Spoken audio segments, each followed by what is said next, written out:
नमस्ते दोस्तों, आपके अपने YouTube चैनल में स्वागत है। दोस्तों, आज के इस वीडियो में हम बात करेंगे हमारे ब्रह्मांड की उत्पत्ति के बारे में। दोस्तों, सन 1929 में एक्सन हेबल पहले इंसान थे जिन्होंने यह ऑब्जर्व किया कि हमारा ब्रह्मांड फैल रहा है।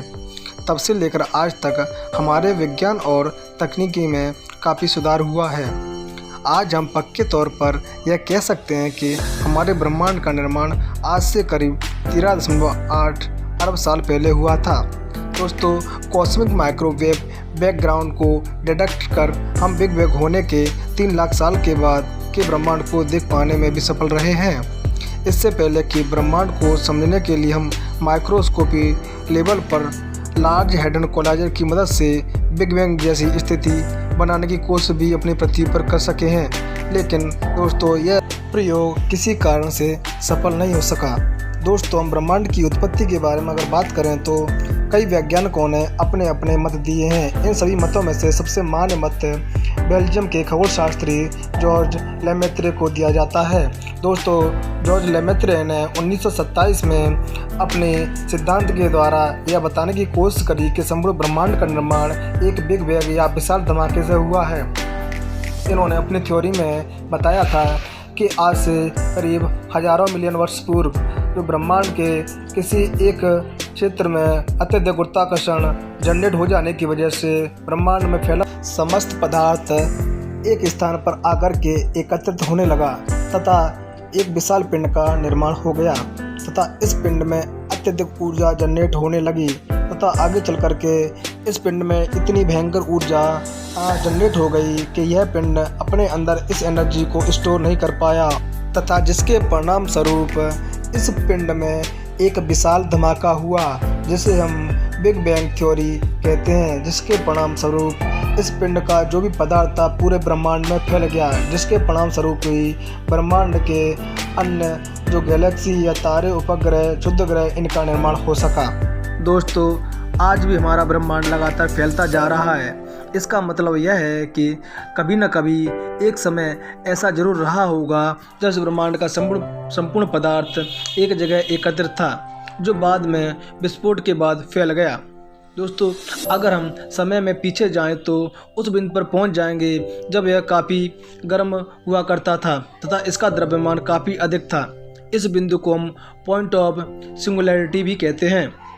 इसी में एक भयंकर विस्फोट हुआ था जिससे यह ब्रह्मांड बना तथा इसी विस्फोट को हम बिग बैंग कहते हैं।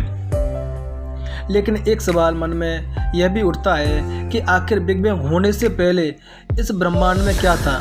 तो दोस्तों, आज के हम इस वीडियो में इस दिलचस्प सवाल को ढूंढने की भी कोशिश करेंगे। दोस्तों, कुछ वैज्ञानिकों का मानना है कि बिग बैंग निर्माण का पहला कदम था जिससे न सिर्फ एक ब्रह्मांड का निर्माण हुआ बल्कि समय का भी। इसका मतलब यह है कि बिग बैंग से पहले ना ही कोई ब्रह्मांड था, ना ही कोई फिजिकल लॉ थे और ना ही कोई समय था। इस थ्योरी के अनुसार बिग बैंग से पहले कुछ नहीं था। जो कुछ भी आज मौजूद है उसका निर्माण कहीं ना कहीं जो बिग बैंग जो विशाल धमाका हुआ था उसके परिणाम स्वरूप ही देखने को मिलता है। लेकिन यह थ्योरी हमें पूरी तरह संतुष्ट नहीं करती है, क्योंकि थर्मोडायनेमिक का सेकंड लॉ यह कहता है कि something kind come for the nothing. इसका मतलब यह है कि बिना किसी वस्तु के किसी नई वस्तु का निर्माण हो ही नहीं सकता। इसका मतलब यह है कि बिग बैंग से पहले कुछ ना कुछ तो ब्रह्मांड में जरूर रहा होगा जिसके परिणाम स्वरूप ही बिग बैंग जैसी घटना संपन्न हो सकती। दोस्तों, एक थ्योरी की माने तो ब्रह्मांड हमेशा से ही अस्तित्व में रहा है। अगर ऐसा है और यह अनंत काल से मौजूद है तो जो भी अब तक घटनाएं हुई हैं या होने वाली हैं वह पहले भी कई बार हो चुकी होंगी। अगर इस थ्योरी को सही माने तो ब्रह्मांड को अब तक उस स्टेज तक पहुंच जाना चाहिए था जब सारे फिजिकल प्रोसेस कंप्लीट हो जाते हैं, पर हम जानते हैं कि असल में ऐसा कुछ नहीं हुआ था। इसका मतलब यह है कि यह थ्योरी सही नहीं हो सकती। हम जानते हैं कि ब्लैक होल का घनत्व काफ़ी ज़्यादा होता है, क्योंकि ब्लैक होल एक अत्यधिक घनत्व वाले बिंदु में हुआ था। कुछ वैज्ञानिक इस बिंदु को पॉइंट ऑफ सिंगुलैरिटी भी कहते हैं। पहले मौजूद ब्रह्मांड के ब्लैक होल बनने से बना होगा। अर्थात वैज्ञानिकों का यह भी अनुमान है कि जो ब्रह्मांड है इसका निर्माण किसी ब्लैक होल की घटना के परिणाम स्वरूप ही हुआ है।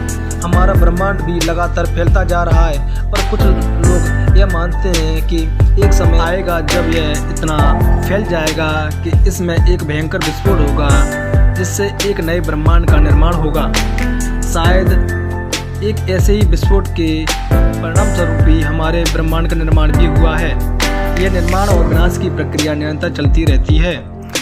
दोस्तों, इस प्रकार इस थ्योरी के साथ भी एक दिक्कत यह है कि इस सवाल का जवाब नहीं देती है कि सबसे पहले ब्रह्मांड में आखिर क्या था, अर्थात ब्रह्मांड कब बना होगा, वह कैसे बना होगा। मतलब कि हम वहीं पहुंच गए जहां से हम चले थे। एक और थ्योरी यह भी है कि मल्टीवर्स बबल थ्योरी। इस थ्योरी के अनुसार यह बताया गया है कि शुरुआत में कई ब्रह्मांड मौजूद हैं जो अलग अलग बबल्स के अंदर मौजूद हैं। या तो वो आपस में टकराते हैं या कई टुकड़ों में बढ़ जाते हैं। जब भी ऐसा कुछ होता है तो एक भयंकर विस्फोट होता है, जिससे एक नया ब्रह्मांड बनता है। शायद बिग बैंग भी एक ऐसे ही टकराव या विखंडन का नतीजा था। अगर इस थ्योरी को सही माने तो दो बबल के टकराने या विखंडन होने पर हमें कॉस्मिक वेव बैकग्राउंड में एक अनोखा सर्कुलम पैटर्न मिलना चाहिए था, पर अभी तक हमें ऐसा कुछ भी नहीं मिला है। अतः बिग बैंग से पहले क्या था, इस बात का जवाब मिलना अभी तक संभव नहीं हो पाया है। पर हम निरंतर विकास कर रहे हैं तथा हम इसकी खोज में भी लगे हुए हैं तथा इस सवाल का जवाब ढूंढने के लिए निरंतर कदम बढ़ा रहे हैं। दोस्तों, आज के इस वीडियो में बस इतना ही। आशा करता हूँ कि आपको इस वीडियो के माध्यम से ब्रह्मांड के बारे में कुछ रोचक तथ्य ज़रूर आपको मिले होंगे। वीडियो अगर ऐसा है तो मेरे वीडियो को लाइक व सब्सक्राइब ज़रूर करें। दोस्तों, मिलते हैं एक नए वीडियो में, तब तक के लिए नमस्कार।